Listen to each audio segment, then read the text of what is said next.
Buenos días, ¿cómo se encuentran? Bienvenidos a esta nueva sesión de nuestra segunda temporada de seminarios de IDS Connect. Hoy vamos a contar con dos ponentes de muy alta cualificación, como siempre, para hablar de lo que hemos llamado la hora de la ciberdefensa, la seguridad de un nuevo dominio, el ciberespacio. El jefe del área de ciberdefensa de la DGAM, el capitán de navío Enrique Cubeiro, y el teniente coronel Emilio Rico, analista del Estado Mayor de la Defensa, van a exponer su visión cualificada sobre la seguridad del ciberespacio, su ámbito de aplicación y las particularidades que lo diferencian del resto de dominios clásicos de la defensa, ya saben, tierra, mar y aire. Desde hace unos años, más en el caso de España, ya el ciberespacio está reconocido como quinto ámbito o dominio de las operaciones militares. El objetivo, como en el resto de ámbitos operacionales, es asegurar la libertad de acción de las fuerzas propias y negárselo o dificultárselo al adversario en o a través del ciberespacio. Se trata de un ámbito que está en continua expansión, que esto es algo que nos cuesta entender, pero cada vez son más los dispositivos conectados, cada vez es mayor la información, cada vez son mayores los usuarios, el número de sistemas. En el ciberespacio existe una permanente e intensa actividad hostil, sea cual sea la situación, tanto en tiempo de paz como en tiempo de crisis o conflicto armado. En el ciberespacio hay infinidad de vulnerabilidades que un adversario puede explotar, desde las físicas, las lógicas y las humanas. Tenemos una amenaza muy heterogénea. Tenemos una amenaza en continua y muy rápida evolución. No sabemos muy bien contra qué nos vamos a enfrentar el año que viene. Nos encontramos con un espacio, además, que es transversal al resto de dominios operacionales. En el ciberespacio todo es muy opaco. Desconocemos las capacidades y las intenciones del adversario. Tenemos, por supuesto, aquí apenas se va a detener, un muy diferente marco espacio-tiempo. Aquí no tenemos que desplazarnos al territorio adversario. Los tiempos son muy diferentes, esto lo entendéis perfectamente.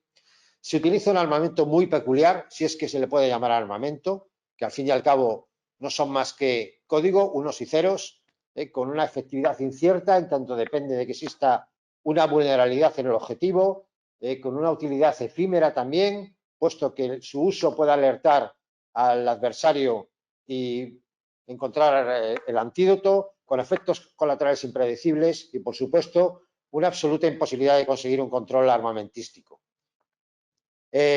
Los ciberataques tienen muy bajo coste y una elevada eficacia.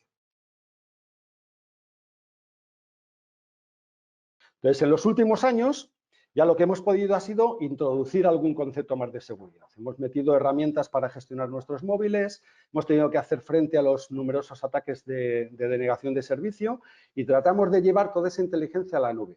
¿Qué nos falta? Nos falta que todas esas piezas que tenemos de seguridad ahora puedan encajar unas con otras. ¿Cómo se está consiguiendo eso actualmente? Pues se está consiguiendo básicamente con inteligencia artificial. Y luego hay un subconjunto específico del Machine Learning que es ya el aprendizaje profundo, que el Deep Learning, que viene a ser el aprendizaje no supervisado. Entonces, vamos a hablar de 3 o 4 tecnologías nuevas que han aparecido y una de ellas, por ejemplo, es SOAR. SOAR lo que permite es lo que estábamos hablando antes. SOAR responde a esa orquestación de la seguridad que queremos en nuestra red. Ese automatismo y esa respuesta, que cuando nosotros detectemos algo en una de nuestras estaciones de trabajo, el antivirus sea capaz de avisar al resto de los mecanismos y generar una respuesta. Ese mecanismo alerta de respuesta es el que queremos. Y al final que eso se convierte pues, en bloquear las direcciones IP que nos están atacando, bloquear un dominio, poder congelar la cuenta de un usuario, crear nuevas reglas en un cortafuegos. Y todo eso al final, que se hace con una serie de playbooks, lo que van a suponer al final es que vamos a ahorrar la capacidad de intervención humana que necesitamos de nuestros analistas, que realmente no es mucha, ¿no? Otro de los ejemplos claro de aplicación de inteligencia artificial son los nuevos EDR, que vienen a sustituir a los antiguos antivirus. El funcionamiento de estos EDRs ha cambiado bastante, ya no inspeccionan un fichero, sino que nosotros cuando decidimos abrir un fichero que además no tiene por qué ser ejecutable, estos EDR lo que están pendientes es del proceso, controlan el proceso, en este caso, por ejemplo, el de un PDF, y lo que están pendientes es de que no se creen subprocesos hijos que sean anómalos, como puede ser una consulta hacia Internet, intentar meter nuevas claves en el registro, conectarse con algunas máquinas que tengan lateralmente. Entonces, cualquiera de esos comportamientos lo que van a hacer va a ser pararlos automáticamente para detener la amenaza, ¿no?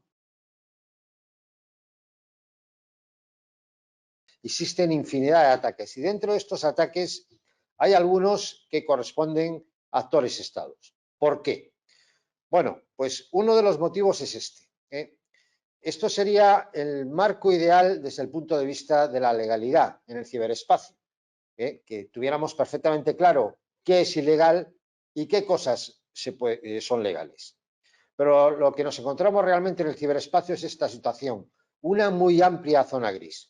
A partir de aquí también nos encontramos con que la condición previa a cualquier acción contra un agresor, primero es detectar ese ataque, segundo ser capaces de trazarlo y con las pruebas técnicas y las evidencias recopiladas atribuir ese ataque a un actor concreto. Bueno, pues esto en el ciberespacio resulta prácticamente imposible en tanto cada una de las partes ya es muy compleja de por sí. Bueno, entonces, ¿por qué? ¿Por qué hay ciberataques patrocinados por estados? Bueno, porque la legislación es muy difusa, porque son muy difíciles de detectar, mucho más difíciles de atribuir, luego generan una gran relación de impunidad, hay muy buena relación de eficacia-coste, hay infinidad de objetivos alcanzables y por ese motivo pues es uno de los tipos de actuación más habituales por parte de los actores híbridos. ¿Y para qué? Bueno, en esta figura obtenida de ese informe del CCN que tienen ahí a la izquierda, el de ciberamenazas y tendencias del año 2019, vemos que los motivos son muchos y también los objetivos. Fundamentalmente el ciberespionaje, la manipulación de información, las acciones híbridas, el sabotaje, las acciones de influencia y dirigidos al sector público, a infraestructuras críticas, empresas o a ciudadanos. Como vemos, es muy heterogéneo.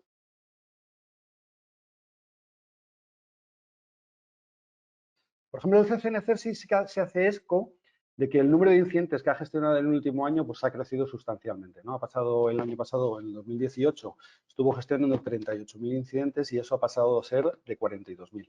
Y no solamente es el volumen de los incidentes, es la gravedad de los incidentes. Los incidentes que consideramos como críticos o muy críticos, pues han pasado de ser el 0,1% y el 2,7%, ha pasado a ser el 0,1%, pero ha pasado a ser el 7 y pico. Y eso es importante. Por ejemplo, también ocurre lo mismo con los incidentes de seguridad. Más o menos los tienen tipificados. El número de intrusiones también es mayor, las intrusiones son el 38% y el código de malware también es muchísimo más grande. En este informe, otra de las cosas que llaman la atención pues son el ranking y las tendencias de todas las piezas de malware o todas las formas en que nos podemos encontrar el malware y que está teniendo. Básicamente no hay muchos cambios. En realidad lo que hay es una competición por ser el primero. Siguen siendo el malware y los ataques a las páginas web siguen siendo los mayores, pero hay mucho phishing, sigue habiendo mucho spam, hay mucho robo de identidad, las amenazas de los insiders empiezan a ser bastante preocupantes, etcétera. Ya digo, hay una competición muy grande por estar el número uno en este ranking. Y además también se hace eco también pues, de ciertas atribuciones, como ya ha comentado también el capitán de navío, prácticamente los actores Estado y los equipos, los grupos APTs con los que nos enfrentamos son de origen ruso y origen chino en su mayoría. Los objetivos son contra la propiedad industrial, contra la información y empieza a ser preocupante contra las infraestructuras propias. Y las motivaciones prácticamente, eso sí que no ha cambiado, eso sigue siendo en un 60% prácticamente son económicas. ¿Dónde adquieren nuestras Fuerzas Armadas el material que necesitan en ciberseguridad? Es decir, ¿existe lo que podríamos calificar también una industria española en este ámbito o todo es material que consiguen fuera? ¿Cómo hacen esto? Bueno, realmente podemos hablar de diversas fuentes de obtención dependiendo de qué material estemos hablando, ¿no? Hay muchos elementos de ciberseguridad habituales, como pueden ser IDS, IPS, firewalls, etcétera, que se obtienen a través de una compra centralizada del Ministerio de Defensa. Y luego ya podemos hablar de adquisiciones mucho más complejas, como pueden ser sistemas de armas para la ciberdefensa o sistemas de combate para la ciberdefensa, que es un poco, bueno, es la razón de ser de el área de ciberdefensa de la DIGAM. O sea, el área de ciberdefensa de la DIGAM, digamos que es el obtenedor de capacidades operativas de sistemas de ciberdefensa para la comunidad de ciberdefensa de las Fuerzas Armadas, que tienen el Mando Conjunto de Ciberespacio, pues su exponente más importante y el único, además, que actúa en determinadas actividades operativas, como pueden ser las relacionadas con la obtención de inteligencia o incluso las acciones de respuesta u ofensivas. Así que podemos decir que hay diversas posibilidades.